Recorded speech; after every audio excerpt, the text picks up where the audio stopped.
Poisoned through and through. Poor soul. Have you any idea, Mrs. Dane Calthrop, who it might be? Oh, yes. But then I might be wrong, mightn't I? Poor Dickie Symington, how awful for it all to come out at the inquest. He was adamant there wasn't a word of truth in the Well, he letter. would say that, wouldn't he? He's a real gentleman, is Dickie. I've known him for a long time. Really? I thought your brother only bought this practice a few years ago. He did. But he used to come and stay in our part of the world, up north. I know him very well. He's quite reserved, but proud. And he can get very jealous. Well, perhaps that's why Mrs. Symington was afraid to tell him about the letter. Good heavens, Mr. Burton. Do you seriously think any woman would swallow cyanide if the accusations weren't true? An innocent woman would laugh it off, throw it away. That's what I would do.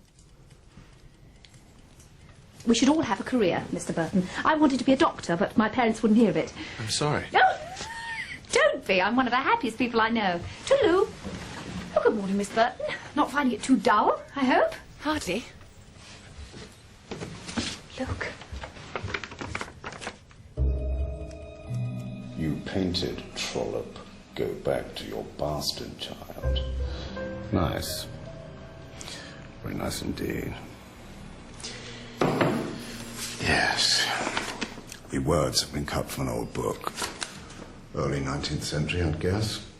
Probably no fingerprints of any distinctive nature, as the culprit was always very careful to wear gloves. Now, the envelope was typed on this, a Windsor 7 typewriter with the letters A and T out of alignment, you see. Well, so who does it belong to? The Women's Institute. It was an old model donated by the office of Galbraith and Symington. So it could be... Yes, any one of them. The ladies are always in there, sir. You can probably tell by the touch, sir, that was typed with one finger. So it's someone not used to typing? Or somebody who is. Doesn't want us to know. Huh. Well, that's interesting. What is? Well, the U in Burton seems to have been changed. From an A, I think. Perhaps she's not such a good typist after all. Or maybe cleverer than we think. I wonder how she feels. Who knows? But this little beauty is going back.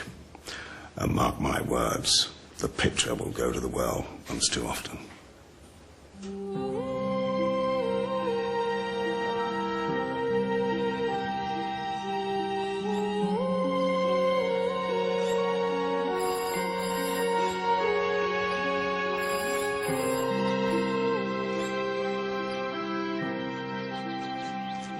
Can I have a word, sir? Yes, what is it, Partridge? That was Agnes, sir. Oh, yes. She was in service here, and coming from the orphanage, she got in the habit of talking to me so I could tell her what's what, you see. Get to the point, Partridge. Well, she works for the Symingtons now, and I'm wondering if you might give your permission for her to come to tea with me this afternoon. It's her day off, see, and she's got something on her mind. She seems a bit upset. Yes, yes, of course. Thank you, sir. I must go home. What? Today. Today? Why? Well, it's been awfully good of you having me, and I expect I've been a fearful nuisance, but I have enjoyed it awfully, really I have. Only, now I must go back, because after all, it is my home, and I can't stay away forever. Bye.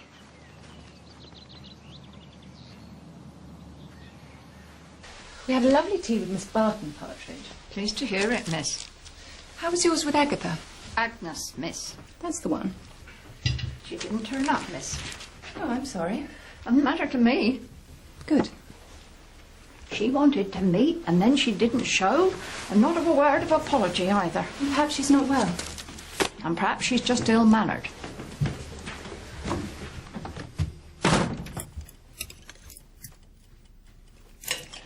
What is the matter? I've never been able to bear it when you sulk. I'm not sulking. You are sulking. You've been sulking ever since Megan left. In fact, you've been sulking ever since you were a child. Oh, I haven't. Yes, you have. You were sulky then, you're sulky now. You're the sulky type.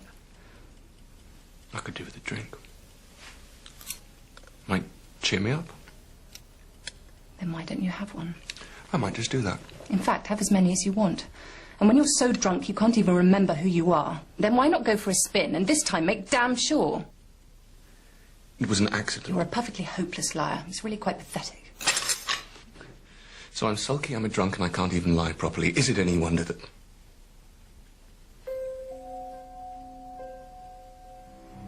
What, Jerry? Is what any wonder? What does it matter? How could you do it? If that's what you want to believe. How could you think that it wouldn't break my heart? God, it breaks my heart even now to think you could feel so wretched.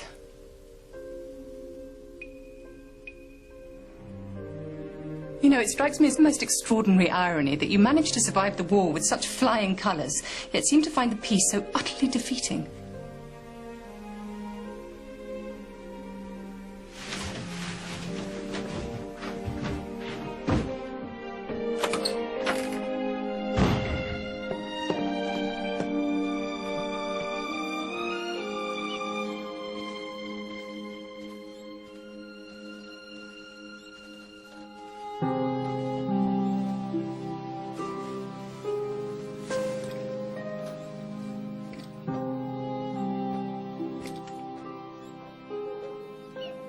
Ghastly dump, isn't it?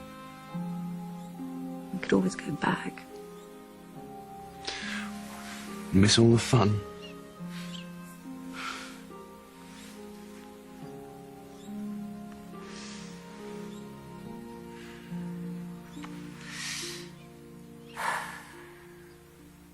Do you know, it's exactly a week ago since Mrs. Symington's death.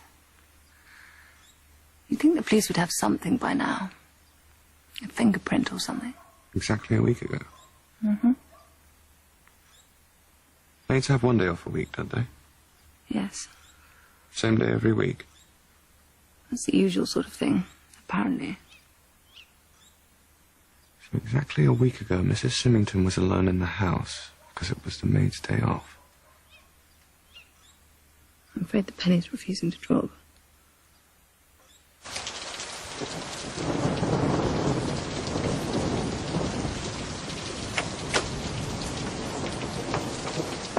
Megan?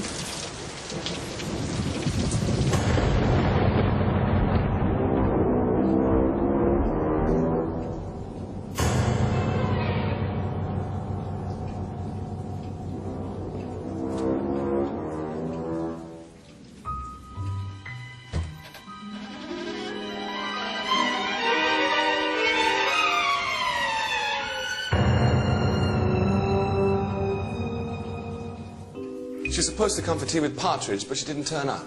And why would that be a particular concern to you? I'm not really sure. I felt uneasy for some reason or other. With every cause, it now transpires. You have sensitive antennae, Mr. Burton. So do you, Miss Marple. Just passing, were you? Mr. Burton. Miss Holland, I was wondering, is Megan all right? She's having a lie down. Mr. Burton, Sorry. did Agnes say anything to this Partridge woman, do you know? She'd have been far too anxious to divulge anything over the telephone, Inspector. Thank you, Miss Marple. Well, Agnes normally went out after lunch, but it appears she never left because she was wearing her apron and cap when we found her. Do you have any idea of the time of death? Yes, between 8 and 10:30. And how was she killed? Sharp blow to the back of the head, followed by a skewer inserted in the base of the skull. Good God. Quite appalling, isn't it? But why? Well, we may never know exactly, but we can make a guess. Well, she knew something, didn't she? That would be a fair assumption. Yes. On the afternoon that Mrs. Symington died, when the two maids were supposed to be out, Agnes, she came back rather early. You see, she has a boyfriend. Freddie Furbank from the fish shop. Yes. And on that particular afternoon, they had a row when they first met. I gather that young Furbank received a letter suggesting that Agnes had other fish to fry, but there is something else. The letter that Mrs. Symington received, it was never actually posted. It was faked to make it look as though it was posted, but it was, in point of fact, pushed through this letterbox here before the afternoon delivery. Now, my guess is that Agnes was looking through the window here, waiting for her boyfriend to turn up to apologise. And she saw the culprit deliver the letter. Exactly. But how would the letter writer know that she was home?